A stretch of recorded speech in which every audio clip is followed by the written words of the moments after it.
cepot teh dari gara-garana sababaraha kali ngimpi papanggih jeung putri geulis. Ngakuna ngaran Dewi Lailasari, asal negeri Tenjomaya. Tapi ku Semar boro-boro dipupujuhkeun, dihaminan ge henteu balukarna si cepot kagegeringan lalang lingling persis jelema kurang saeudan. Kudu dikumahakeun atuh si akan teh emak. Da ku bapa mah geuning angger diantep. Ah nyaeta atuh bapa maneh mah ngan ka emak nu tara ngantep teh. Emak onaman diulang tinande. Naha los-los kadinya nya bapa maneh mah ka anak teh siga nu teu nyaah. Cik sugan ku emak nurut gerak ku emak mah. Koma mun rada diancam mah gerak. Emak api-api dek kabur. Nya keun, di mana bapa maneh ayeuna? Itu di kebon. Gejlik sutirageun turun ti imahna. Kicir muru kebon, kasampak salakina siga nuker ngalamun. Diuk nyarande kana tangkal nangka. Panonna melong kaluhur. Leungeunna numpang dina beuteung burayutna. Beungeutna nu kawas bal baliter. Dipapaes irung badak jeung sungut cewau. Katempona ku sutirageun mah Semar teh kawas Dewa Kamajaya. Kasep beuh dituan kasep. Anu matak manehna teu weuleuh kagegeloan. Tapi dasar Semar lain sawayang-wayangna.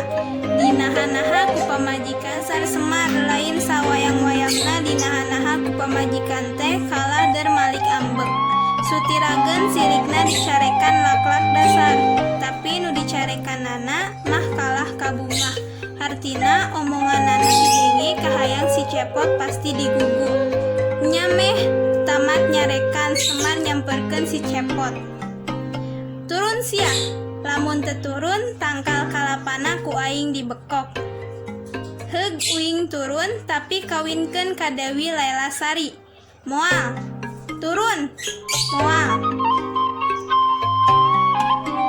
Kitu jeung kitu bae taya nu daek ngelehan. Tungtungna tangkal kalapa ku Semar dibekok.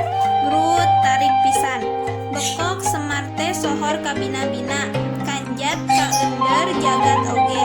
Si cepot tipu pereket kana barang bang kalapa. Tapi weleh ku tarik-tarikna bekok Semar si cepot kabur ke bawah angin. Baring supagi bakal lagrag di negara Tenjomaya. Ari bapa maraneh ge sarwana tuturkeun lanceuk Lailasari ayeuna mah nu kaedanan. Geus kitu mah tuluy bae dikawinkeun sataun ti harita Dewi Lailasari ngalahirkeun anakna lalaki pohara kasepna. Lir bebelahan terong jeung si cepot nu asli dingaranan Sahyang Sangga Langit. Bareng jeung gelarna Orok ti Lailasari beungeut kantut dedeg pangadeg si cepot pulih ka jati mulang deui ka asalna jadi cepot alias Astrajingga. Eta nu ngalantaranikeun Dewi Lailasari pondok umur maot gara-gara neuas nempo wujud asli salakina nepi ka jajantungan